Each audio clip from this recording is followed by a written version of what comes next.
नमस्कार. I am Dr. Gayatri Pandit. Welcome to my channel Learning with Gayatri.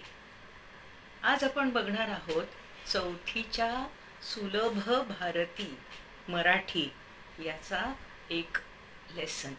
तो lesson आहे कविता. एक कविता आहे ती. तो लेसन आहे झाड. आपण झाडं बघतो, त्याची ग्रीनरी बघतो आणि ती ग्रीनरी आपल्याला खूप आनंद देते. We are happy to see the trees. तर काय होतं बघा, आपल्याला जेव्हा एखादं झाड बघतो, आपण एखादं ग्रीनरी बघतो, छान जंगल बघतो, त्यावेळेला आपल्याला आनंद होतो.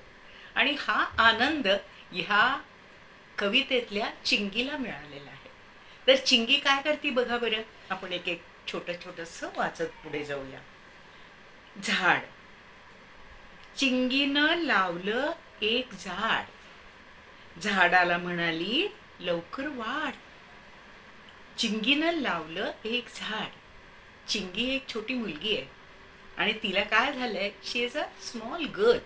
आणि तिला काय वाटतं, आपण एक झाड छान लावावं. आणि तिने काय केलं, माती घेतली, कुंडी घेतली, त्याच्यामध्ये झाड लावलं. आणि ते झाड तिनं लावल्यानंतर तिला काय वाटतंय मनातून, हे ती आपल्याला या कवितेतून सांगते. आणि ही कविता लिहिलेली आहे ज्ञानदा आसोलकर यांनी. तर त्यांना स्वतःला काय वाटतं, त्यांनी ह्या चिंगीच्या तोंडून त्यांना झाडाबद्दल काय वाटतं हे त्या सांगतायत. चिंगीनं लावलं एक झाड. तिनं एक प्लांट लावलं एका छोट्या कुंडीमध्ये. आणि ती काय म्हणाली झाडाला म्हणाली लवकर वाढ. चिंगी काय म्हणाली, लवकर वाढ. आपल्याला इथे एक प्रश्न विचारू शकतात बरं का. चिंगी झाडाला काय म्हणाली. चिंगी झाडाला म्हणाली लवकर वाढ. वाढ म्हणजे just grow fast. Just grow fast. आणि हे तिला लवकर झाड वाढून हवं होतं, मोठं होऊन हवं होतं. तर चिंगीनं लावलं एक झाड, झाडाला म्हणाली लवकर वाढ. तुला रोज घालीन पाणी, तुझ्यासाठी गाईन गाणी. तिला गाणी आवडतात. जसं झाड आवडतं तसं तिला गाणं पण आवडतं बरं का. तुला रोज घालीन पाणी. एखादं आपण झाड लावलं ना, तर त्याला रोज पाणी घालावं लागतं. ते काय करतं माहितीये का, मातीतनं त्याचं जे खाऊ असतो ना मातीमध्ये, तो सगळा खाऊ त्याच्या रूट्स मधून ते झाड असं सक करून घेतं. ते काढून घेतं. त्यातलं जेवण जे असतं ना, त्या झाडाचं जे जेवण असतं ते त्या मातीत असतं. आणि ते मातीतलं जेवण झाड कसं घेतं बरं. त्याला आपण पाणी घातलं, इथे पाण्याचा जो रस असतो ना, त्या रसामधून झाड आपलं जेवण करतं. आपलं जेवण कसं करतं ते, त्या रूट्स मधून.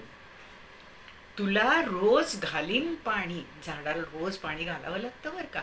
तुम्ही पण केव्हा तरी झाड लावाल ना, त्यावेळेला हे लक्षात ठेवा की झाडाला रोज पाणी घालावं लागतं. तुझ्यासाठी गाईन गाणी. ती काय म्हणते, ते झाड तिचं फ्रेंड आहे. त्यामुळं ती त्या फ्रेंडला काय म्हणते, तुला रोज पाणी घालीन आणि तुझ्यासाठी मी गाणं गाईन, की त्या गाण्यातून तुला सुद्धा आनंद मिळेल. जसा तुझ्याकडून मला आनंद मिळतो ना, तुझं हिरवगार पान, तुझं छान वाढणारं जे असतं, एक एक पान वाढायला लागलं ना तरी सुद्धा आपल्याला खूप आनंद वाटतो. पान वाढायला लागतं आणि त्याच्यावरती केव्हा तरी छान सुंदर असं फूल येतं. त्यावेळेला तर काय आपल्याला आनंद खूप होतो. माझ्या झाडाला फूल आलं, माझ्या झाडाला फूल आलं, असं आपल्याला वाटू शकतं. तसंच त्या चिंगीला वाटतंय. तुला रोज घालीन पाणी, तुझ्यासाठी गाईन गाणी. मी तुझ्यासाठी गाणं म्हणेन. I will sing a song for you. गाणी ऐकून फुलं फुलतील, फुलपाखरांचे थवे झुलतील. ती काय म्हणते, गाणी ऐकून फुलं फुलतील. ती गाणी ऐकल्यानंतर त्या झाडाला आनंद होईल. आणि त्या झाडाला आनंद झाला की काय होईल, त्या झाडाला फूल येईल. आणि ते फूल कसं येईल, सुंदर येईल. आणि ते फूल फुललं की सगळ्यांना आनंद होतो ना. तसंच फुलपाखरांना सुद्धा ते फूल फुलल्याचा आनंद होणार आहे. फुलपाखरांचे थवे झुलतील. थवे म्हणजे ग्रुप. फुलपाखरांचा थवा असतो. फुलपाखरं खूप एकत्रित असली की काय म्हणतात त्याला? फुलपाखरांचा थवा. ग्रुप ऑफ फुलपाखरं. बटरफ्लायज. इथे फुलपाखरं याचा अर्थ काय तुम्हाला माहित आहे? बटरफ्लाय. तर बटरफ्लायज खूप असले ना की त्याला मराठीमध्ये थवा म्हणतात. फुलपाखरांचा थवा, बटरफ्लायजचा थवा. आणि तो झुलतो म्हणजे काय? इकडे इकडे पळतो, इकडे इकडे उडतो. ते कसं छान दिसतं ना. वेगळ्या वेगळ्या रंगाची फुलपाखरं आली की काही पिवळी असतात, काही पांढरी असतात, काहींच्यावरती ठिपके असतात ब्राऊन रंगाचे, डार्क असे. इतके सुंदर दिसतात ते. आणि तसं हे फुलपाखरू त्या फुलावरती येऊन बसेल. ते फूल कसं उमलेल? तर चिंगी त्याच्यासाठी गाणं म्हणणार आहे. आणि ते गाणं म्हटल्यानंतर त्या झाडाला आनंद होणार आहे. आणि ते आनंद झाल्यामुळं तिथं फुलं येणार आहेत. आणि ती फुलं बघायला, त्या फुलांवरती झुलायला. इथं कवितेमध्ये हा शब्द बरं का. फुलपाखरांचे थवे झुलतील. फुलपाखरांचे थवे काय करतील? तर त्या फुलावरती झुलतील. तर त्या फुलांवरती फुलपाखरांचे थवे का झुलतील? तर गाणी ऐकून जेव्हा फुलं उमलतील तेव्हा ते फुलपाखरांचे थवे त्याच्यावरती छान झुलतील आणि सुंदर दिसतील. फुलपाखरं किती सुंदर असतात ना. आणि त्या छान फुलावरती ते फुलपाखरं बसली तर अजून काय सुंदर दिसतं ते. फुलतील फुलं छान छान, फुलतील फुलं छान छान, हसत राहील पानन पान. फुलतील फुलं, खूप फुलं फुलतील त्या झाडावरती.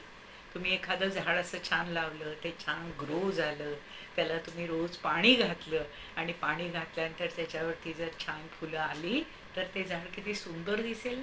आणि त्याच्यावर तर फुलपाखरं आली तर अजूनच छान दिसेल. मग हे का होतं असं? तर तुम्ही त्याची काळजी घेता म्हणून. काय असतं? झाडाची काळजी घ्यावी लागते. त्याच्यासाठी केअर करावी लागते. तर ती केअर जेव्हा तुम्ही कराल, त्याला पाणी घालाल, त्याला काही खत घालाल, त्याच्यासाठी गाणं गाल. गाणं सुद्धा झाडांना आवडतं बरं का. अनेक ठिकाणी असे एक्सपेरिमेंट्स झालेले आहेत की झाडांना गाणं ऐकवलं तर ती झाडं खूप खुश होतात आणि चांगल्या प्रकारानं ग्रो व्हायला लागतात, ती वाढायला लागतात आणि त्याच्यावरती फुलं पण खूप यायला लागतात आणि फळं पण खूप यायला लागतात. तर असं फुलतील फुलं छान छान. तर त्या झाडावरती फुलं कशी फुलतील? सुंदर फुलतील. आणि हे सुंदर फुलं फुलल्यानंतर त्याच्यावरती फुलपाखरं येतील आणि ती खूप छान झुलतील. आणि ती फुलं फुलल्यानंतर फुलपाखरांना जो आनंद होतो तोच आनंद या चिंगीला झाला बरं का. कारण तिनं ते झाड लावलंय ना. जेव्हा तुम्ही झाड लावाल एखाद्या छान कुंडीमध्ये, रोज त्याला पाणी घालाल, त्याला फुलं येतील, त्याच्यावरती एखादं छान फुलपाखरू येऊन बसेल तर तुम्हाला किती आनंद होईल बघा बरं. तर असा आनंद ह्या चिंगीला झालेला आहे. फुलतील फुलं छान छान, हसत राहील पानन पान. पानन पान ह्याचा अर्थ काय? प्रत्येक पान. पानन पान. पान पुढे एक छोटंसं न असतं आणि तिथे पुढे पान. असं जेव्हा शब्द असतो त्यावेळेला प्रत्येकान प्रत्येक, आता मी म्हटलं ना प्रत्येकान प्रत्येक, याचा अर्थच असंच पानन पान. प्रत्येकान प्रत्येक असं न लावलं ना की प्रत्येक असा त्याचा अर्थ होतो. पानन पान, हसत राहील पानन पान. केव्हा हसेल पान आणि प्रत्येक पान केव्हा हसत राहील? जेव्हा फुलं खूप छान त्याच्यावरती फुलतील. असा प्रश्न येऊ शकतो बरं का तुम्हाला. पानन पान केव्हा हसेल?